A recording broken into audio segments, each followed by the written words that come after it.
okwanju ya program Olutindo nina Ibrahim Ssemujju Nganda yatuuse dda mbaka w'ekira olwaleero nalabyeko mu mawulire nga ab'ekira municipal at least oluguudo lw'ewange baatuuse ku leve esaba bakontrakita basabe bid konze kale katutandikirawo kati nembala nti waakiri omwaka we gunaaba guggweerako banaaba batandise oba olyawo okukola bwe bateri yasabye administrative review. Ssemujju buuza abantu. Awuza radio Simba basebo ne banyabo. Assalamu alaikum wa rahmatullahi wa barakatuh. Malamusiza manyali Mukama Katonda w'ekitiibwa. Mpuliriza ne Richard Baguma jatusanga Baguma asembeyo kwogera nange ngali awo waggulu wasudiri ku Forest Cottages. Ne Baguma bw'oba osobola linnya boda emmotoka gireke wayinza okulemerera naye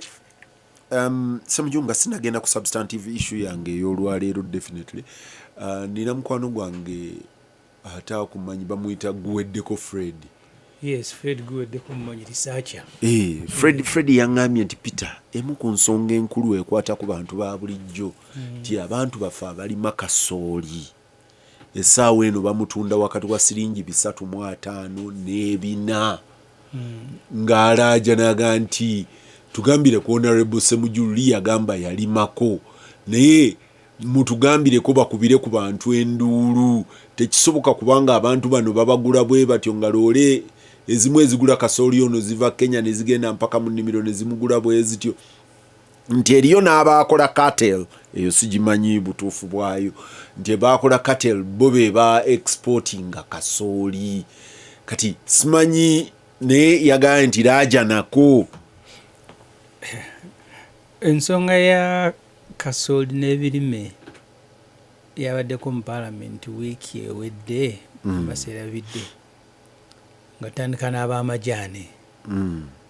kati nalaba mbwa teka mwanga alaajana butandika n'ab'amajaane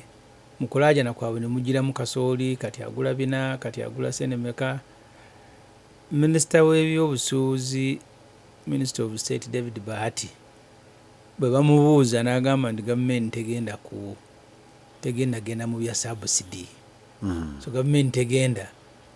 kunoonyayo ssente kwongeza muwendo gwa kati ye poliisi ya gavumenti kati oba oŋŋamba oba kulaajanawa.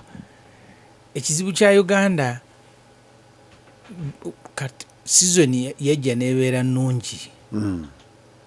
Nze natambula mu bitundu bya Uganda bingi lumu nali eyo ekitosi Kalungu eyo nga buli woyita kasooli alabika bulungi. From Parliament kyatugamba gavumenti nti kyerina okukola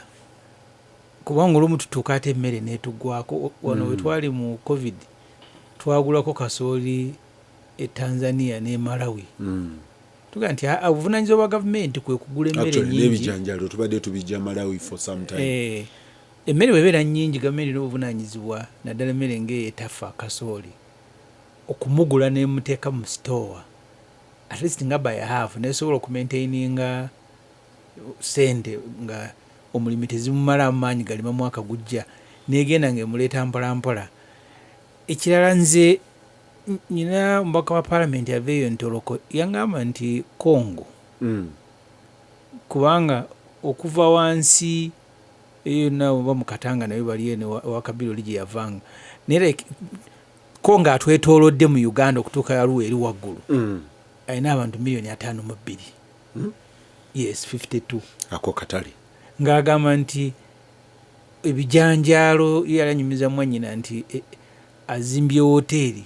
gaggadde naye nga muntu wa bulijjo nakutunda kasooli na bijanjaalo Congo nanga kye kintu kimu kyakola. So nze ndowooza ni gavumenti ekyo yali esobola okukiyambako neegula ku bantu kasooli ne mukendeeza n'emutunda mu katale ng'ake Congo naye yo gavumenti yasigala ku kiri kya katale keesootinge kati awo wetuli abantu omulanga nakati tugukubye naye sirabawo solution saagala kubawa kiguumaaza. Ampuliriza Lutindo Fred ndooza feedback yo ogifunye nti teriyo kye bagenda kukolera teri agenda kubeera na grain stabilization fund to produce emugule emutereke of course challenge eddala luli olije yatugaa nti n'abantu unfortunately tebasobola kumutereka bw'omutereka akwonoonekako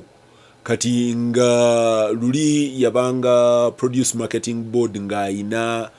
granaries eziri modernized mwatereka naye kati tetukyazanga waliemu ampuliriza Lutindo Ssemujju Parliament wiki ewedde yagenze okuggwako nga mukwano gwange Spire Ssentongo yatakula ekizimba mu Parliament muganda nge Mathias Nsamba Mpuuga n'agwa wakati mu muliro aba NUP we baasibidde nga bamugambye alekulira obwa commissioner Kyagulanyi namulaba enfunda 2 last week ng'ayogera bikaawu biringa omususa nga nti bino ebizibu bye yasembyeyo ng'aga nti abantu ba wano mu Central tuli disappointing naddala ab'ebitiibwa nti wewavudde infiltration yonna nti mwe mwali mulajana mu FDC sente za Museveni ewuweza ayise mu vice president we ne zituuka. Beyond that ewammwe nga Parliament ndabye mukwano gwange Salamu Musumba nasomye Wandera Ogalo aga nti Parliamentary Commission yayina bye yayina okukola ate bombi Salamu ne bombi bali ba commissioner ne Wandera Ogalo kati Salamu ng'abuuza bubuuza kika kya waadi eno eyitibwa etya ekola etya ekimu ku byasinga okuntakula nga njirabye gwe nakuweereza last week bwe nagiraba ogwasooka ekimu ku byantakula ennyo obwongo kwe kubeera nti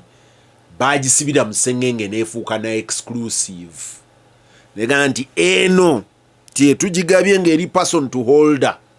ono ava mu office olwaleero yaafuna bw'anaagenda nga biwedde bwe nayogera n'aba NUP abaali mu meeting ya NUP eyasinkana mukulu Mpuuga nga bamubuuza ku ekyo n'aga nti anti nze ti nalekawo ekyo nti nga ne Loopa alijja ali negotiating ekikye n'akireka awo ng'era takirabamu ngeri. Ssemujju 1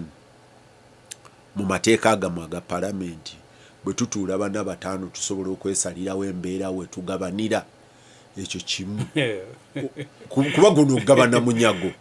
tutuula ne tugabana omunyago but beyond that tugenda kudda tutunuulire the whole of operation of Parliament because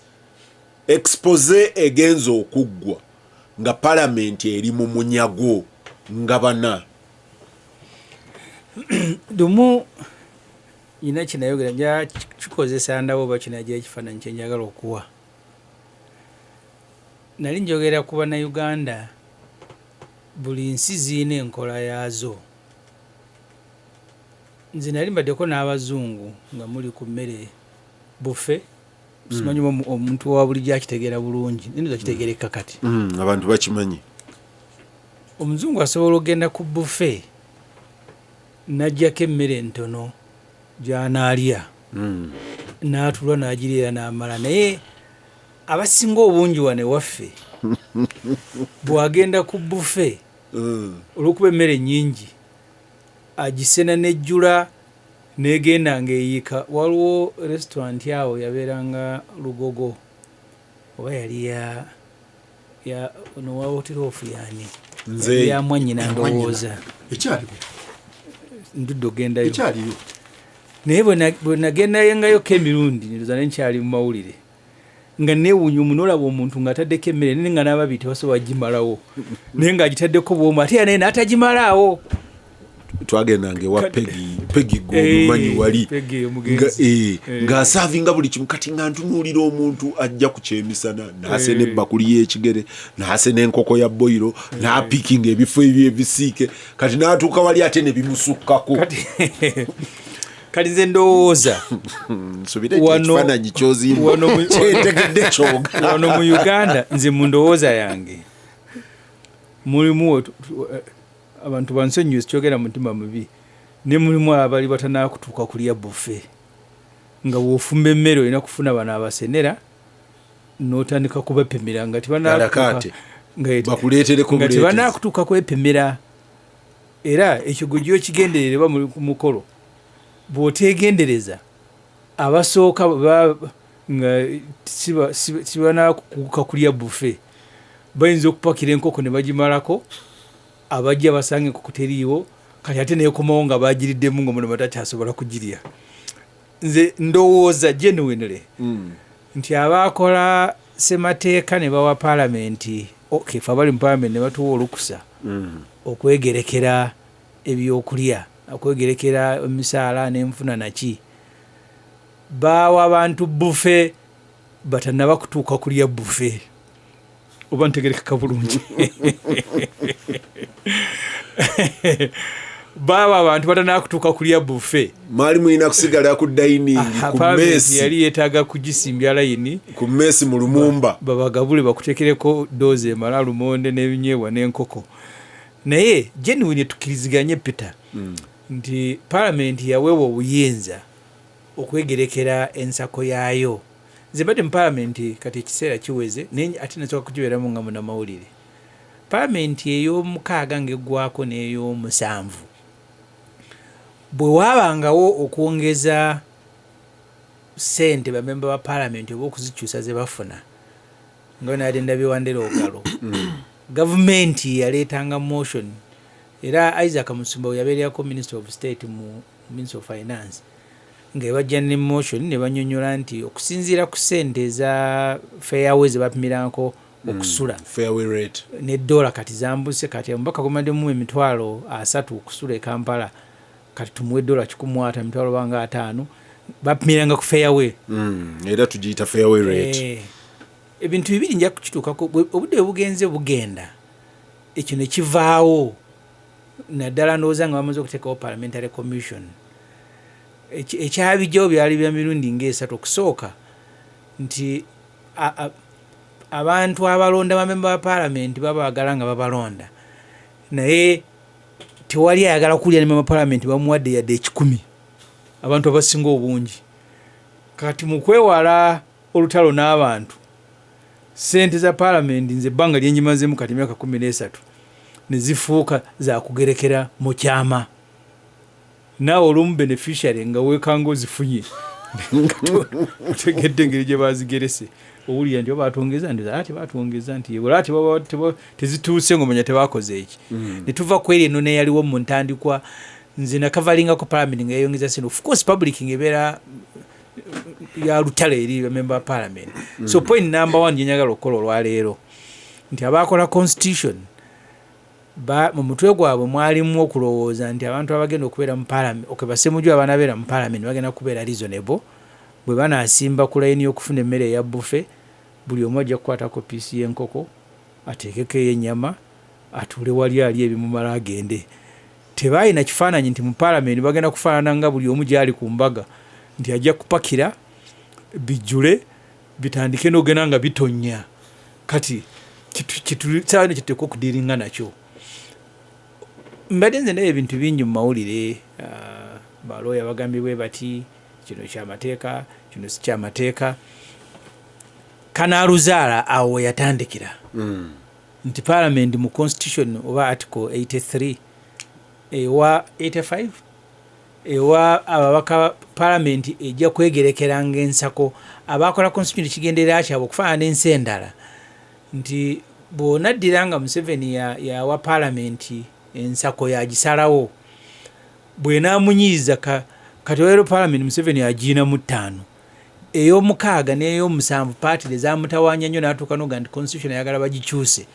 bwe waliwo obutakkaanya wakati wa pulezidenti ne paalamenti agigobe tuddeyo mu kulonda. Kati eyo abaakola constitution ye paalamenti gye baayina mu kifaananyi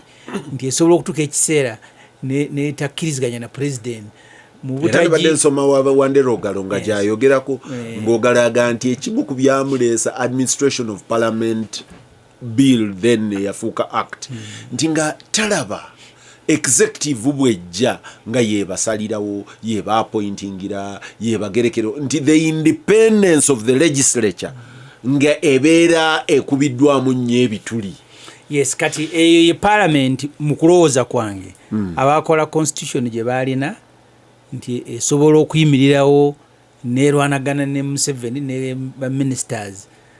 bwebe erwanaganye nabo ne bagiremesa okukola emirimu gyayo nga bagimyeseranga nti sente zaayo ejo zegerekera. Ekifaananyi kinawadde saagala kukiddamu nenze bwe ntyo bwe nkiraba. Kanjala kujja kusina ensonga eziriwo kati. Parliament bukyanga ngiyingira nagiyingira ndoza tufuna million 11-12 zigenze zeeyongerako. Naye zeeyongerako nga Parliamentary Commission yezongerako nereeta report ya commission nze ntuwa committee ya ligo ne mugiyitamu Parliament nejja neziyisa. Empisa yazo tekyali nkugambye ngeri eyaba Isaac Musumba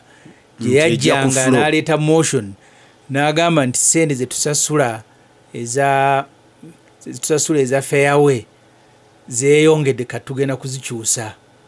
Ekyakireetawo bintu biringa bibiri. Ekimu ku byo nti abantu balonda Parliament naye ate tebajagala gamba omuntu bw'asanga bakuba MP ayinza okukuba nga tabuuziza bamukubira ki. Nja kuba ekyokulabirako kati ffe batusasula sente eza mileage. Bwe baba batusasula sente eza mileage batugamba nti bakuwa sente okusinziira amafuta nga bwe gagula ne bakubisaamu mayiro zeeyo gy'ova. Akafa akasingayo okubeera okuva gy'ova. Naye kati ne wenjogera naawe saawa zino Parliament amafuta geeyonga ne gatuuka ku 15,500 naye tesobola kugongeza kubanga eggwanga ne likumanya abantu mu mbeera gye balimu nti gwe weeyongeza amafuta nga tinabo ge bavugako baba bakusanze obatalaba emboko ziyinza okunyooka kati kuba abantu betukulembera embeera yaabwe mitwe gyabwe tekisobola kuyingiramu nti mwe mulinga nga abawangalira ku nsi ndala. Mwe fairway bwe yeeyongera ne mutereezaamu, amafuta bwe geeyongera ne mutereezaamu. Kati kyekizibu ekiri mu Uganda olwaleero. So ekyo kireetedde Parliament okutandika okukola ebintu ate si eno yeesoose. Nze bukyanga nyingira in fact nali sinajingira nga nkyali munamawulire nga ebintu bya ensako y'abaka ba Parliament bifuuka byakuyiyiza eyo mpola mpola. N'omubaka naye ne yeewuunya. Kaakati kyekituza ku kino ekiriko olwaleero nze ndowooza nga Ssemujju proposal y'okuwa leader of opposition retirement package nze mukulowooza kwange yalibadde terina buzibu singa Parliamentary Commission yaleese amendment ku Administration of Parliament Act kuba mu Constitution Parliament bagigamba nti yejja okugereka ensako n'ebigendera ku office ya leader of opposition. Singa yaze n'ekyusa Administration of Parliament Act nga bwe twakyusa ku bya speaker ne deputy speaker n'eteekamu ensako nze ndowooza tiyalireese mirerembe kati gyereese nti naye enkola gye bagikozeemu yeri gye nkugambye eya bufe n'oteekako ebintu ebigenda nga biyiika n'oleeta ekizibu oba tolina musango gw'ozizza okupakira naye buli gw'oyitako ng'emmere egenda eyiika ku lusiniya yeewuunyaga nti Baguma naye ndowooza ndi basajja bagunjufu naye omulabye nti emmere egenda eyiika kakati naye nga oba tozizza musango naye ng'eneeyisaayo yekuleetera ekizibu. So nze ndowooza nti muganda wange Mpuuga enkola ya Parliament yemuleetedde ekizibu kubanga abantu abali mu ofiisi okuva ku president, vice president, speaker, deputy speaker, prime minister bonna baweebwa ensako nga bavudde mu ofiisi. In fact ne Bungereza gyekiri kyobola bono omukyali yali prime minister kiseera ekitono gwe bagobako ng'ebintu abitangudde. Si Teresa May yaddako omulala awo. Truth. Gemanya yaddako nga Teresa yakavaako. Era civil society egamba nti ono yetaddeservinga kumuwa retirement benefit agenzeemu ku akaseera katono ate buli kimu n'akitabangula naye nga by law buli omu bateeka okukola ki okumuwa. Nze kyendowooza nti kino muganda wange Mpuuga Parliament yamuleetedde ekizibu. Yali ena kuleeta tteeka ne lijja ne likyusibwa. Buli mala okukyusibwa ne bamuwa ensako neetabanga yakukukusa. Ate ne batagisiba kino kye baakola. Kino kisikirizamu oziwe mbadde nnyina nakireetako ne mu Parliament. Enkola eyo y'NRM Museveni bwe baali bakola etteeka erya Presidential Emoluments and Benefits Act balikola nga lina kutandikira ku Museveni naye at least bo tebaligalawo ne balikola nga litandikira ku Museveni nelidda maaso nsisinkana mukyala wa Amini nga mulwadde yeetaaga kumujjanjaba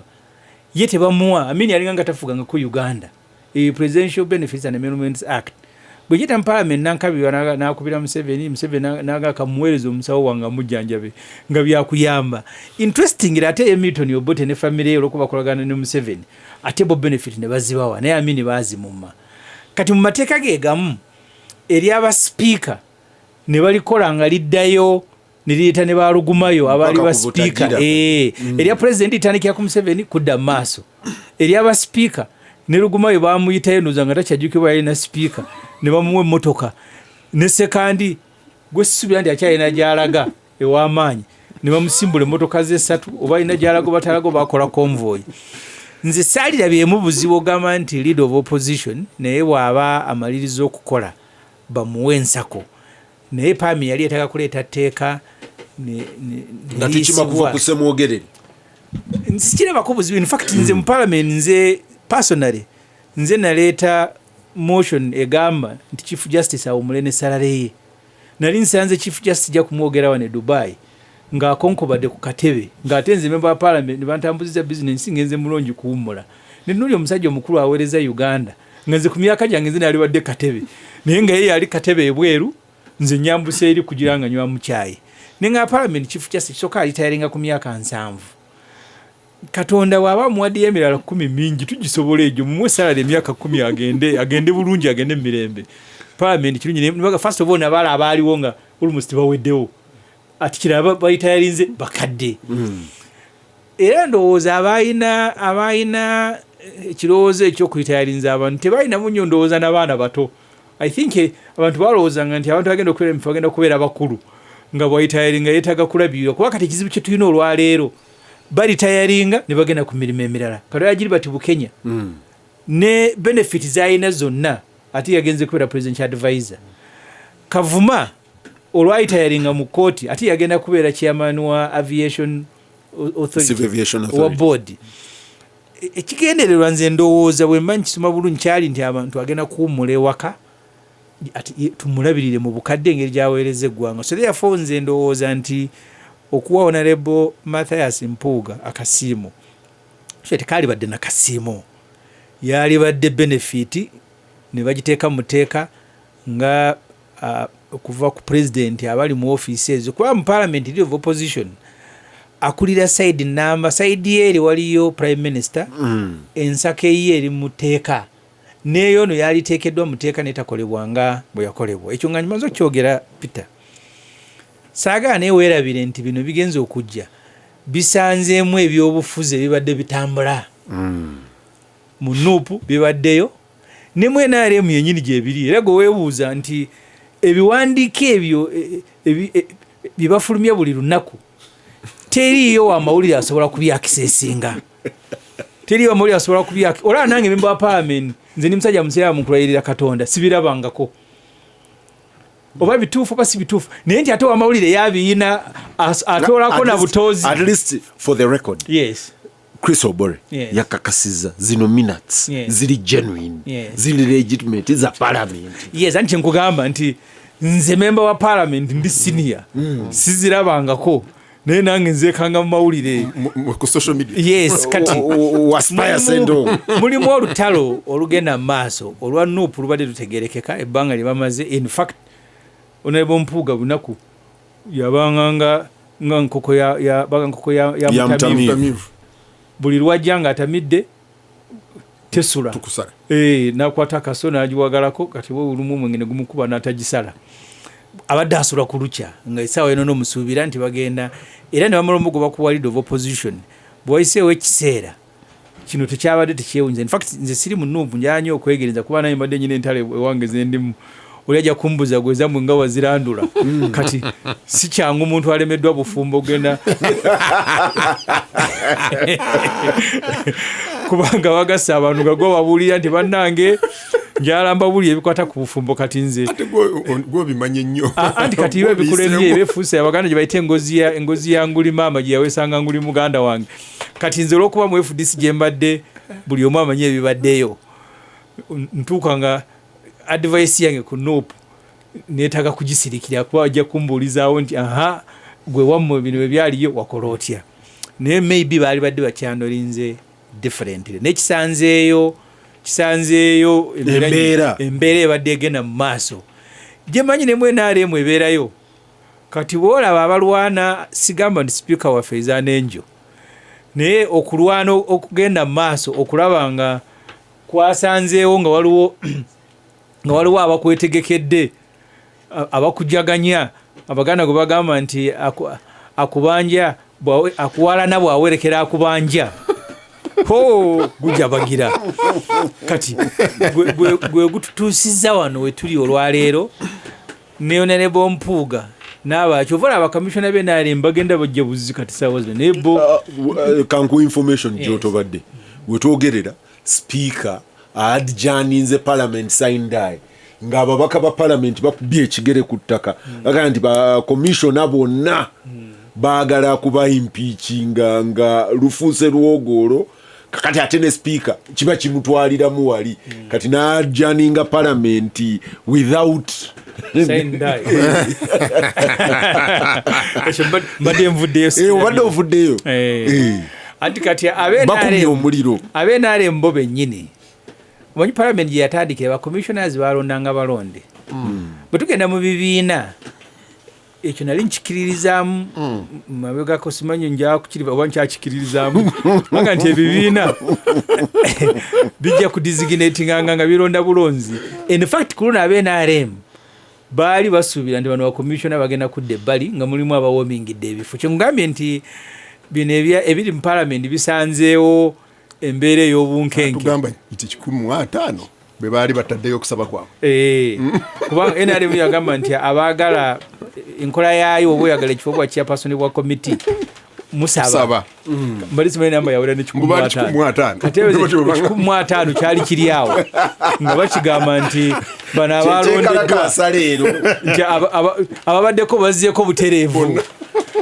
naye nga nze ndowooza kino Peter gye tugenda tuteeka okukyusa nzirayo ku kyenatandikiddeko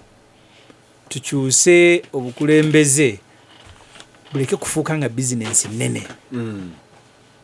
era naffe olumu bye batulanga tulina wotandikira nze bwe bajja ne palamenti eno tugenda nga bagenda tuwa emmotoka buli omu agula emmotoka $2,000,000 mu constituency ambe mtanga nga twakulya nga ogana ziye wakiri zirete wakiri ezo zirete tuzaayo nga bwe wazaayo ziri akati twamaliriza nga parliament in fact ndalina namboze mu ntandiko ya parliament ndoze ewedde etali eno nga nti ekifaananyi kye tusiigidde bannayuganda ku parliament kigenda kutuleetera obuzibu at one time kubanga lwe twayitulayira mu lujja lwa parliament nga mujjuddemu banka waliwo babitabo nti ba MPs bagenda kusoma bitabo naye nga banka bakwata Ssemujju tukuwero nti niwo batonalayira abatunzi ba mmotoka omuyindi wa fawola ekifaananyi nambozi nga nti ekifaananyi kituwadde eggwanga ku parliament kibi nnyo era ndowooza kyekituuse wano olwaleero ngambye nti omuntu okulya ndi omumaka wa parliament niwebaga nti mu budget yeeteereddemu sente ez'oggula erindaazi balaba oli mubbi yeetaaga kukuba kubanga abantu embeera gye bawangalamu Baguma lwakutta omuliro no you see nabadde ku mukutu omulala mbagamba nti ndooza waliwo abantu abasatu abasanyufu asookera ddala muganda wange Ssemujju Nganda purezenta n'aseka neŋŋamba nabagamba nti balina okutondayo emmotoka ebatwala mu kalulu ka 26 tebalina kyakukola balina okutonda they have to create a vehicle anti kati sente era ziba sente ultimately buyinza na sente mugamba nti waliwo abantu basatu asooka ye Ssemujju bayambye Ssemujju okusindikiriza Mpuuga bayambye Ssemujju okufuna munne mu ddungu eno gyabwe nga yeetegeka okuva mu FDC nkwagala nnyo tonjagala no kati afunye era n'abali awo bonna abayomba kati enteekateeka n'okwogera ku ekimotoka kyabwe ekyo kye banaatambuliramu kati bagizimba babongeddemu okusendekereza. Owokubiri ye mwami Dr. Kiza Besigye kuba naye wa mmotoka empya kati babadde awo mu masanganzira kati motoka egenda eshapinga era kati bw'obeera architect wa motoka omanyi ba architect be basooka okukuba ebifaananyi bya motoka ettaala baazirabye dda shape kati yineyingira asembayo ye gwe bayita Tibuhaburwa Yoweri Kaguta Museveni agamba nti singa bamwongererayo ddala nemwongerayo ku 5 nemuwayo biliyoni 5 n'abeera neutral ne bw'atajja eno kasita yabeera wakati awo nze kiba kinyamba. So nze tombulira kya ssente eky'essente nze ndooza kyekwaso bandifunyeeyo ekizibu ekirala okuyimiriza kunga zaali ssente badde tebabiyomberamu abaana abavuma brigade y'abavumi nga oli alowooza nti okubeera nga bavuma nnyo kyekinaabareetera akalulu mu kabokisi wano mu Buganda nga bakulonda olw'okuvuma ennyo gwe oyogera agagamba aganene nnyo ekyo tekireeta kabokisi mu kalulu naye kisobola okukusanyusa ku social media omukutu ekyo kisobola twamukubye twamuwadde ne bwe kituuka ku Munamasaka ku Munampigi okuba akalulu asinga okuvuma ennyo si gwe balonda. So simanyi lwaki ekyo tebakiraba. So osobola okuba ekyo by the way Gorilla President Museveni asinga okikozesa bw'aba ayagala kugoba akuzingako obukyafu tewali atalina bukyafu naye bakuzinga ne babusikayo bonna wogendera okugenda ng'okoze eki ng'abantu obawunyira kati wano bafunye kyekwaso ono tumwejjeko ono okulaga nti kuba already babadde mu backyard ye nga bamukuba omuganda wono nga yabakulembera ng'already oluvuvumo kati Ssemujju akyogedde bulungi nti anga alinga enkoko y'omutamivu embeera y'okubeera ng'enkoko y'omutamivu si nyangu ensobi yakolebwa bwe tugenda mu technicalities nze ndowooza ensobi yakolebwa n'otuula mu lukiiko ne wegabira ssente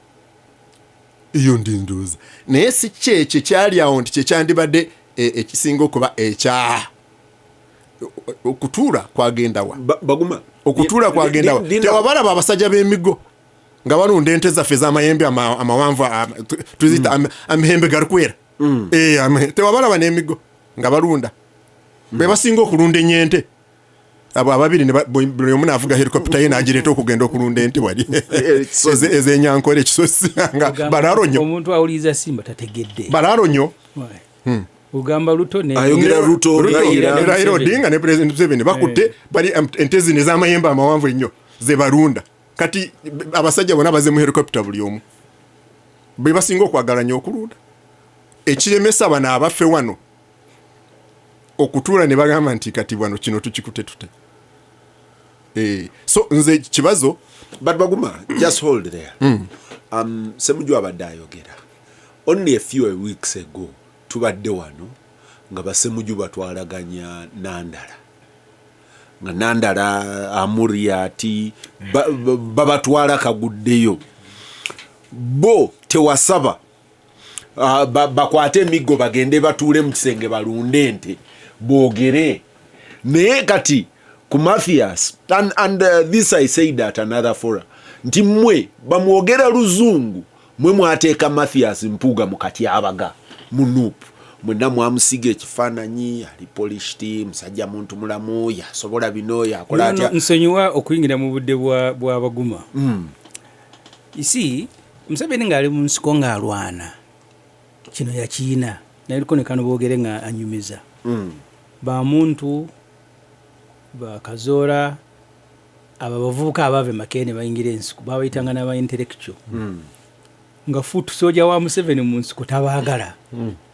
era nga bagamba nti newe bagenda nabo okulwana babakubya kubanga muntu muyino mukuuma ye wa mugaso nnyo asset ekemba mulwana abasirikale bobo temuleka mwagana akuma muntu mumuzeeyo nga mulamu naye nabo lwali lutalo era abo bambabaza bali mu kisano wingi baberanga ku kizibu eyo contradiction mu kulwana takyali kalya buloba muyitani kalya sausage contradiction mu kulembeze unfortunately abantu baffe abalwana era basanga abaana ne bagamba nga tugenda okukazana nga ndise mujjugo tosulayo olwokalakasa nsula luzira wiki society jeva nejekoma era nammwe newe mubeera nga bafuuti soja mwe mukutte gavumenti bwe muna amalo gikwata wetu ku mayembe mugenda kunoonya omusazi temujja gyesalya fe abasiraamu muli mutasala nammwe mujja kunoonya abo ba muntu be bayitanga ba intellectual bagikuso tonenya nti nno ba intellectual be baleetera Mpuuga obuzibu iyo reality y'entalo naffe mwefudisi babayitanga ba activist twabanga tudde mu meeting ne geno omuntu ne bagguka ne bavuma muri body room politician temulina mugaso kya butonde nti abasinga okuwa sacrifice abasinga okukola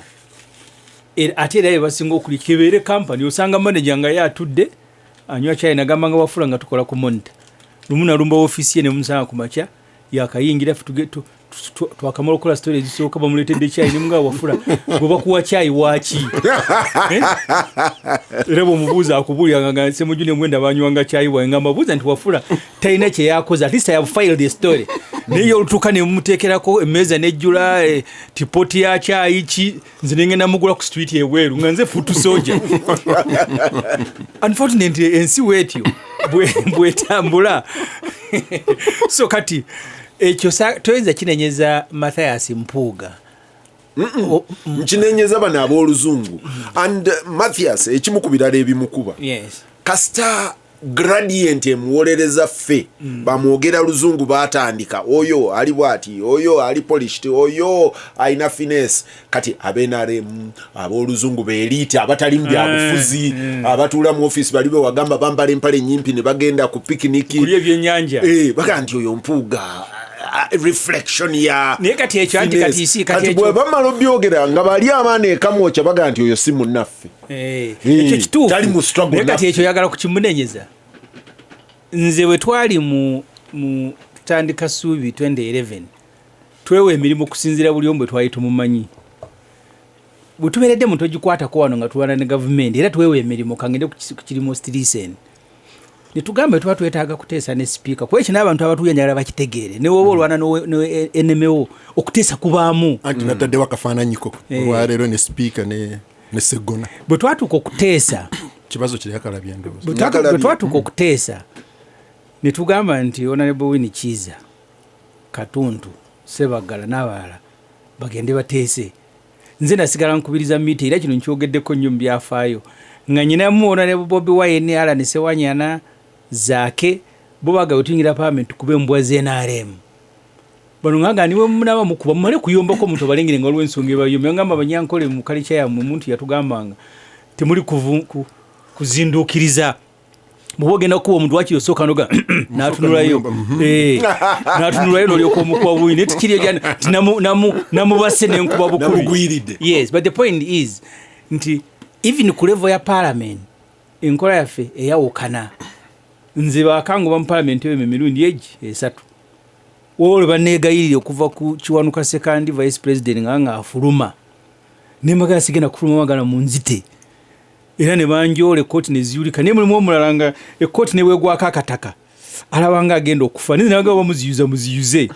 era ne baziyuza bulungi nnyo nenfuluma kati nze propozi yange eringa nti mulimu ebifo wabagobera muto wange nga mulimu ebifo Zaake we bamugobera mulimu ebifo ebyetaagisa abantu abatatufaanana abajja okutuula boogere Mpuuga nze nkuze naye twasingana tuli mu senior yakubiri nze ebimu byenkola tasobola bikola kuba nze ndi muwagizi express wekiba kituuse nga kyakuyiwa omubiri nkuba bwe mba mmaliridde ndi musajja musiraamu ndi mutabuliki naye Mpuuga mulwaga nti kata oyitiriza ye training ye ng'omuntu ogenda kumuga nti akyuka olw'okuba okola naye tasobola kukyuka ampuliriza no you see twetaagayo emmotoka endala mu byobufuzi ozeeyo ekyo sikigenda kita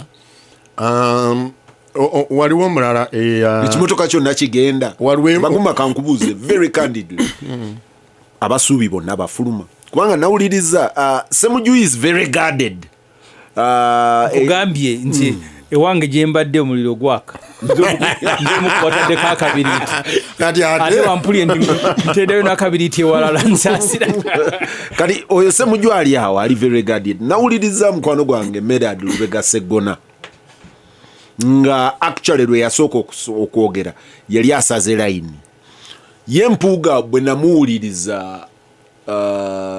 jo twayogera nanga nti tagenda kubeera ku radio na mumpapula nga ali mu kwewozaako buli mulundi naye lwe namuwuliriza omulundi gwe yayogera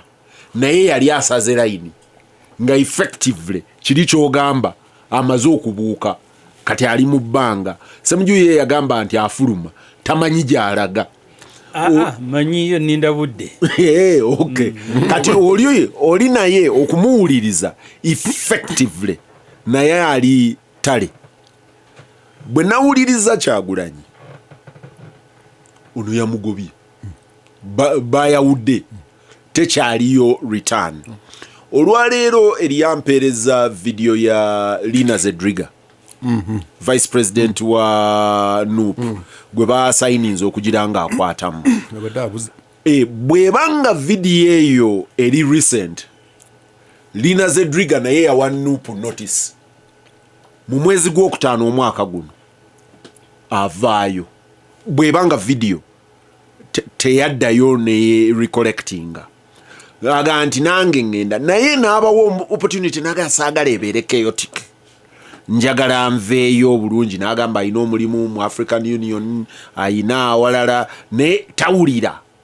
nga NUP esavinga papasiye n'atubulira bwe yayogera n'otunu naki NUP eyolekedde FDC we yagenda wali aba struggle we baga nti katukyekwatiremu era what is the fate of that. Then on the general trajectory in politics wa Uganda no opposition ya Uganda wefaanana kitegeeza ki those two Baguma nzijao then tukomewo the footprint of this spire ebimu ku bye yatukoze is kudrawing a curtain ku parliament. Mbadde wano nga ngamba Ssemujju byendabye nga the amount of money the speaker spends ani azina ku control. Who asks the questions? Ndabye mkwano gwange Betty Olive Namisango to Rome kamya ngaga nti wait a minute ngenda ku raising wano red flag mbuuze ebibuuzo. But who audits parliament? Who asks questions about this parliament? Eno buffet ani ayimiridde ku line gyekoma agamba nti naye Kibazo sekoko gitutteyo na ampuliriza kasitogiteekawo Olutindo wano ku radio Simba Peter Kibazo mu studios egikwanjulira nina Ibrahim Ssemujju Nganda mbaka w'abantu b'ekira nina ne Richard Baguma munamawulire wa radio Uganda kati activist bankuba bukubi mu parliament kuteeka ly'omwenge kati Kibazo njagala genda wali because no ekisooka ogamba nti ku byobufuzi bya opposition tandikira ku opposition then ogende bikula yes nakugamba nti bobeera ng'olina omukulembeze nga Yoweri Museveni nga gwogamba nti gwogenda oyagala okujjako mujja kubeera nga mwina kye bayita alignment buli kaluulu ekyo temwina kyakikolera mugezaako kino ne kitatambula n'abayingiramu n'asooka abasaasaanya mu ngeri ye ne muddamu ne mu reorganizinga abakyasobola okubeera n'obusobozi obureorganizinga abasobola okuba nga bakyalembedde ku nsonga nga Ssemujju. So ekyo Kibazo nti okugamba nti ebyobufuzi bya opposition bifudde nedda ekyo si kituufu. Nakugamba wano bw'oba oyagala kulaba nti opposition tekendeera balo obululu bwe bawa owa opposition bwe bawa Kizza Besigye buvaayo ne bugende bwa Bobby bugenda awali opposition. So ebyobufuzi tebifa ekyo tekiriyo. So opposition opposing Museveni ebeera kyovula ba ne percentage ebegende kendeera lweki ifu opposition bwebefa so ekyo nzisichikiriza ekya opposition kufa eno realignment reorganization twajogerako twagamba nti ejja irija kubaawo so ekyo sibwe nkitunula ekyokubiri genda wali ku ekifaananyi kyonna ekya parliament bwokiraba because wetumalidde wano spire kyatuwa atugamba nti kino kiyumba ky'ababbi spire asobola okwogera byayagala si ye yagambye ekyo nze nkuwa kifaananyi nkitegedde spire asobola okukola byayagala ni abalonzi bajja kuddamu balonda abantu baabwe percentage yabameka ebadde ejja ekomawo percentage Ssemujju nga nkaaga ebadde tekomawo yeah era kyekyo kikibaawo lwakuba spire yaliwo nidde kibazo si kya spire so percentage eyo 5 ku 6 ejja kuba tekomawo si lwakuba spire yayogedde hapana so ebyogamba nti yatubuulidde kiki lulidde abagamba n'okubagamba nti babagamba nti batute biliyoni tambula ko olabe abantu biliyoni tebakitegeera kivula batebayomba biliyoni 10 mweba okulukutu kumukutu mwe muyomba abantu tebamanyi miliyoni nze nakwama natambula nengenda ku radio 10 wano nga nsomesa bannamawulire nga bwe ntuukayo ne mbagamba kibuzo kye nababuuza nga tijangu owandiike wano biliyoni ku flip chart wano mu maaso nga bawandiika miliyoni 10 nga miliyoni 10 teziri tiziri mbulamu bwabwe how so kibazo tulina okumanya bino tujja kwogera wano ffe tunyumirwe very much abantu bagenda kuba akalulu bwe badde bakakuba bagenda kawa Yoweri Museveni kuba waliwo abakamunoonyeza tebalina gye bagenda suubi bw'olwanyisa suubi wano mu masekati ga Uganda egenda kukuba eyinza okuba naye eweddemu ezo mboozi Ssemujju ayogedde ekintu kye tutwerabira nnyo individual merit kintu kikulu nnyo Bobi Wine ekimu ovumu si NUP ekiwa Bobi Wine popularity si kibiina star presence exactly star presence nga Bobi Wine so kyovola abantu bangi abamanyi nti erangi ya what is red mute kati so ebirala bite n'olwekyo singa ekyo kintu kitubeera mu mutwe tujja kuba tulaba trends gye zigenda so nanaliso ffe otukola bifudde tebiriyo tebali kifudde ba MP bagenda komo mu constituencies zaabwe bajja kugira ku ticket endala bagenda ne bavaayo ne bafuuka PAFO ne bafuuka FDC ne bafuuka NUP kati ejja simanyi ogenda gato ko IG akuba endulu aganange nkiyingiramu nakugamba nti okwogera ennyo IG wetasoka mudwayo lyerubo okwogera ennyo kino kimuli wano neighbor wammwe kibazo okwogera ennyo sikukola nnyo okoliki bwana IG okoliki gwe noyimirira ku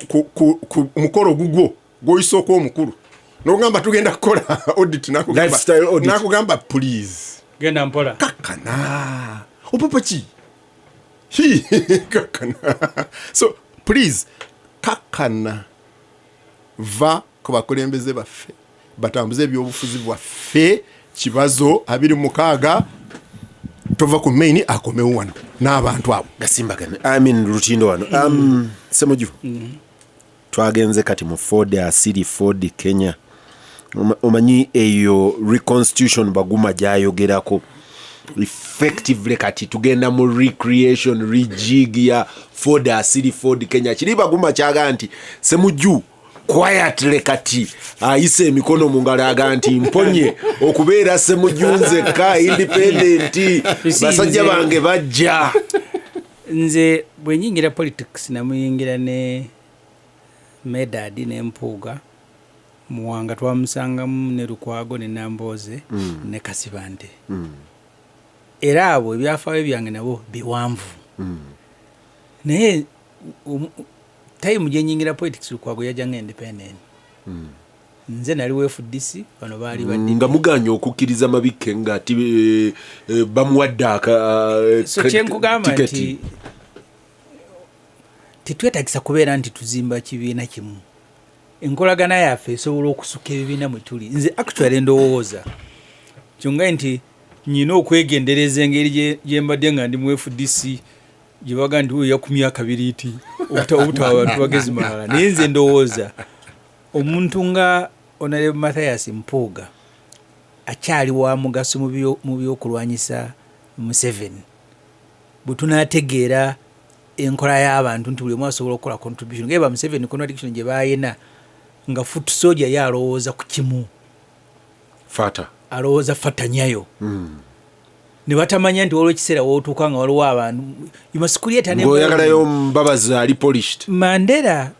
abantu bo balowooza nti yalwana n'awangula. It's not possible nti omuntu ali mukomera bw'alwana n'awangula. Yamala emyaka ena nga negotiating nga bamugjeyo ku Robben Island nga asula Cape Town kati mu Villa. Kati mulimu abantu yabatunda. Yes. mulimu abantu kino omuntu omugambo wa bulijjo ye Baguma yagenda nti abaana ba NUP mulimu brigade ey'okuvuma nga yo tekuwaayo yadde kadde kuwuliriza. Naye okutaking over adi mchovala wa Museveni bagenda mu nsiko ne balwana olwatuuka enabbingo nga nate mwete Semogere atalwana. More than half the cabinet nga erimu basebaana Zakaro Olumu bani ekyabantu nyala mitwe gyabwe kibayingire. Omuntu ku level ya Mpuuga togenda kumutreatinga nga foot soldier walk street. It is simply not possible. Ne wona akwata government ogenda kubeetaaga kyovala kyagulanye bamubuuza yet abeetaaga buli omu yeetaaga munne. Exactly buli omu yeetaaga munne. Nenze ekira nabagamba stalemate tetuyinza okubanga tusibye ye afiiridde mu firimu. Nze nabagamba nga ekira mu campaign and I made it a point. Okay, mu parliament bampayo sente nzaagala but there is a shorter way yozifuna. Bwenkera kunja Ssemujju nga ngenze kwetunda wa Museveni ngenda kuzifuna effortlessly ate mulundi gumu azimpe nga bwaziwa abalala ngende kati beti kamya IGG sisende zo kanze zitwala mu luno olutabaalo contribution entono gye tukola abantu bateko kujiwa respect. Kati Mpuuga ne boba ofunye disagreement naye tewali kikutwala mutoyi kuyoolayo kasasiro omumuyire nga kumachanga gwe mulimo gwe mukola obudde ne buziba because yabo nagenda mu government ogenda beta chovala abambabazo ovanyola okubayita bakalya sausage bwe batuuka wa naye bafuka ba prime minister. So nze I disagree ne method omuntu gwe skiriziganya naye. Let me tell you abantu bamanyi FDC we spend 2 years nga tugezaako kwenyigireyo munda twagala bintu bino bituuke bali bannaffe bamala kukola request lwa kutuba ku kibiina batugobere ddala complaint nga kati wakyaliwo it's a point of no return. Ne intention yaffe teyali yakujja mu public tujje tubabulire ngende meeting na tukogamba abantu nandala tuko kwagala okuba Besigye nge meeting no zabalinga ngamu ya 20 kugezaako mu lutalo mulimu byosangamu ne bikaluba naye nga toyina okudiringa nabyo. Bwogamba nti yonojja kudiringa nabyo nakwata jambia ogenda okukana ng'olutalo lutabuse. Nze ndowooza nti point abantu gye ba raisinze ku parliament ku sente za service award eri legitimate ne bagitambuziza bubi. Sikiriza nti nze Ssemujju ndi mu kucelebratinga ndi Mpuuga bamugobe tugeye tukole ekibiina. Nze nagende Masaka mu kalulu ka Honorable Mpuuga nga independent najje ekyaddondo okunnonyeza akalulu nga wa DP. Titwedekisa kubeera mu kibiina kimu okola politics. Tulina ebitugatta bingi. Twagende Butambala mu kalulu ka Muwanga nga nyinayo we FDC nenga mpagira Muwanga Kivumbi nga naye we yalina wa DP ekira naye nga wagira Ssemujju. Fu twasinkana dda ne twemanya ne tutegeera ne direction gye tugenda tugimanyi. Titwetakisa kubeera mu kibiina kimu. Bagambye ku social media lyako ka group ka Suubi ye actually problem your opposition. Aka group ka Suubi ekintu tugenze tukula. Mulimu abantu ababeera ku radio ne bagamba Besigye problem your opposition. Kuluno tukimaze. Ne ba propagating ekyo kuva ku makyamba kabudde kuziba Besigye be bamune Museveni ne bavuma ne bakola buli kimu. Olwaero gye bali atebaga kugamba osabanga obulamu Katonda n'abukuwa tobamanyi. Bakeranga ku radio ne bavuma Besigye obudde ne buziba. Kati olwaero ne gye bali nabe ngumi zinyoka. Besigye bamulekawo very consistent man era nga bamulekawo bakola ki we bamusanga. Agamba taka group ka Suubi by coincidence segone yakyogera ngalanga nti ekyatuyingiza politics nga mu Buganda mwe muli abantu abatabitegeera. Parliament Mpuuga bwayimya n'ayogera ne kuddako Segona ne kuddako tiri yategenda kuwuliriza tinzagana kukyenyumirizaamu naye mulimu omuntu nga mulungi nnyo eno mu mobilization bw'anatuuka mu Parliament agenda kusirika emyaka 5. You like it or not, tagenda kukyuka, tagenda kwenkana Ssengo, tagenda kwenkana Mpuuga, tagenda kwenkana Ssemujju, ne bw'onaakola otya.